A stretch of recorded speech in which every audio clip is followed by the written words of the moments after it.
Welcome back to House of Shenell. Yes, you are correct. The name did change, and today we are creating a whimsical queen-size headboard for this upholstery project. I truly love making furniture. There's something about starting with raw materials, and for me, turning it into something beautiful and functional. So let's take a trip to get some wood and get it cut and start building this piece from the ground up. If you are doing a project like this and you're going to be cutting wood, always remember safety first. Wear my safety goggles, and yes, they are pink. I'm not going to cut you just yet. I'm going to show you applying the actual template. It's just like back in the day, you know, you put a template on the wall and you trace it and whatnot. Same thing. So you're going to take your paper template and I'm going to apply it to the wood, and I'm going to make sure everything is completely lined up. And now that you see it on top of the table, you can see how large it is. This table is probably about 65 inches long. You're going to take your template. At this point, you're going to lay it out, make sure it's secure completely. I have to use a pencil because I'm going to be tracing around the paper, the template again, onto the wood. And I know who still has pencil sharpeners. You know, probably carpenters and people like that.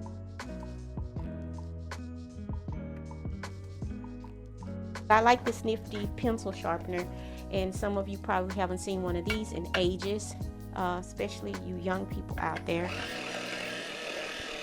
So yeah, I know.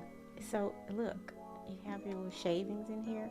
Some people save these shavings and use them for DIY art projects because there's so much that you could do when you're doing different type of art. If you're an artist, they use so many different things, and things like this is excellent to add texture, even to a vase. I know. Secure it to the board, as well as find my midpoint to this board, because you have to have it lined up in the middle. Template is cut and made to the actual size of the bed, as is the actual wood when I had it cut at the hardware store. So you will have to make a trip to the hardware store unless you have all of the things at home.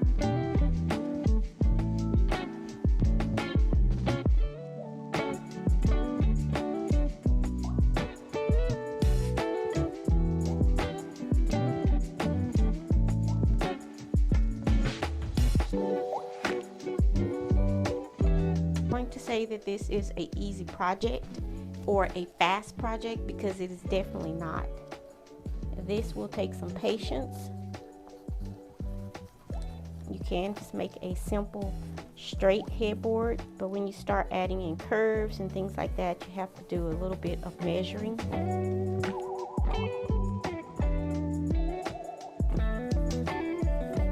Draw around your template, trace your template, making it. I'm not used to recording all the time when I'm doing a project like this, and you'll just continue to go around the entire piece and trace it.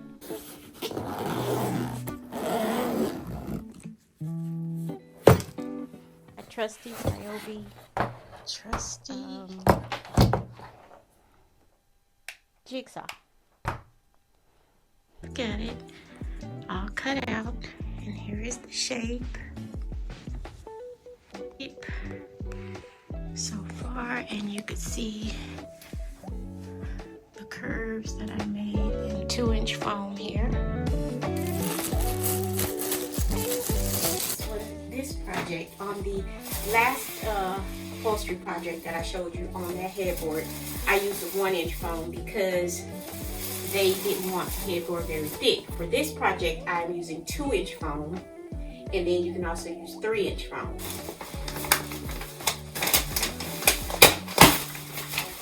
Board this size is going to take a little bit more than what this roll actually has, so you will need 2 of these unless you find the big wide roll, the upholstery roll, which I have to order. So I'm going to use what I have. which is this. And there it goes. But here's the thickness, as you can see, versus the 1 inch. Let me show you the 1 inch. Left over from the previous project. So I'm showing you the difference between the 1 inch foam thickness and the 2 inch foam thickness. And this is a piece that I have from a previous project. I like to save it because I also use it for chairs. And so pieces add up. And of course, anything these days add up. So this is 1 inch. And you can see here the thickness of what it is versus 2 inch. You definitely see the difference. You want it, and if you have pieces like this, you could always layer it on top and then give you your whole 3 inches. And that's the difference between 2 inch, 1 inch, and then you add this onto it and you get your 3 inches. I don't like to use spray. I like to use glue to adhere my foam to my wood. That is just my preference, but you can use spray if you like. I don't like the fumes from the spray, so I prefer to use glue, hot glue.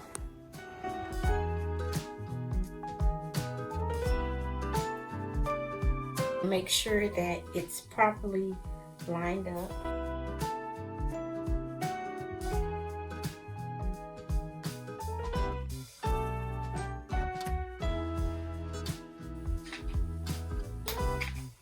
It's very hot. And I like this because if I want to remove it, I can.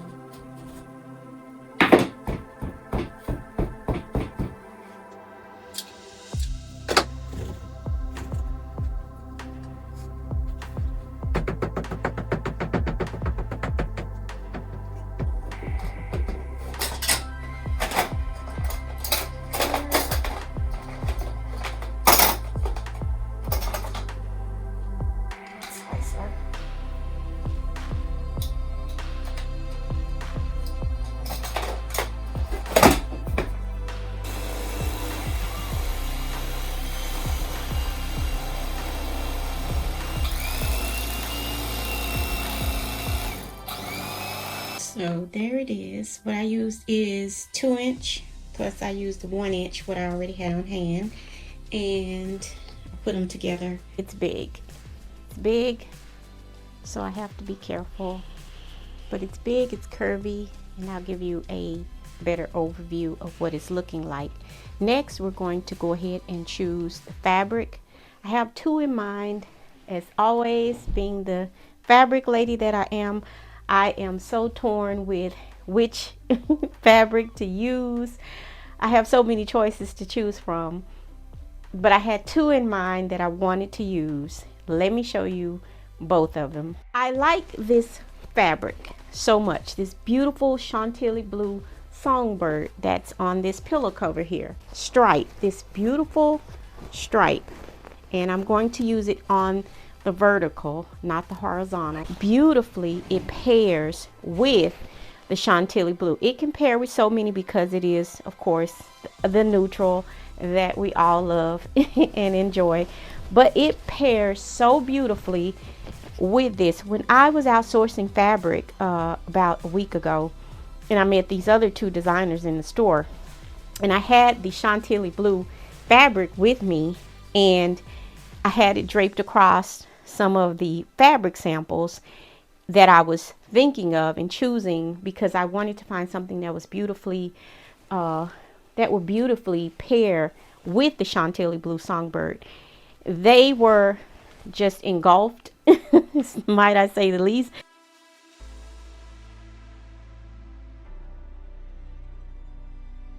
Which is something, the thought of why I'm bringing this to you on this moment is because a lot of times we want to use our neutrals and we want to stay solid, solid, solid in maybe one print. But you can incorporate prints within your design in multiple prints and make them work out beautifully, like with this beautiful Chantilly songbird and how it pairs so beautifully with this gorgeous stripe fabric. I am going to be making pillow covers and post them on the shop. I'm going to use this fabric. I think, I'm not so sure, but this is one of the choices that I want to use. It also has a hint of gold within the little bird that is on here. And of course, you know Shenell, she loves herself a bird, especially if you can get one, a fat bird. Just saying. Fabric that I was definitely interested in and maybe using for the headboard. Another absolutely gorgeous fabric. I love a good pattern. I believe it brings a beautiful interest to your space, adding a fabric that has a print to it. It doesn't lock you in as many people like to think, because it has so many colors that runs through it. You have your beautiful mauve pinks, it's blues that run through here, it's beiges that run through here, cream, it has blue, it has gray, it has hints of a charcoal black in it. Absolutely stunning fabric. And what I also love about it, because it has a green that is in it. I love the bird, of course. This is another absolute beautiful choice, especially for a headboard that is not straight. This one has lots of curves, so it has a lot of interest, which is why I'm saying it's going to bring interest to it, because all of the print here is going to be accentuated by all of the curves that is in this headboard. These are my dilemmas that I go through, because being the lady that I am, I told you a total fact that this is what I deal with, because I love fabric. I'm just saying.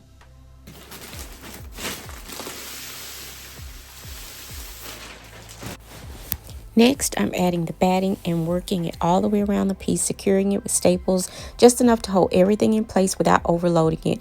You want it smooth, clean, controlled, not bulky and overworked, so it doesn't take that many staples. This part really sets the foundation for how the fabric is going to lay down. So take your time with this, because time does definitely matters, and you definitely need to use some patience here. After that, you'll start to see the direction I chose, the actual fabric. I decided to keep it neutral on purpose.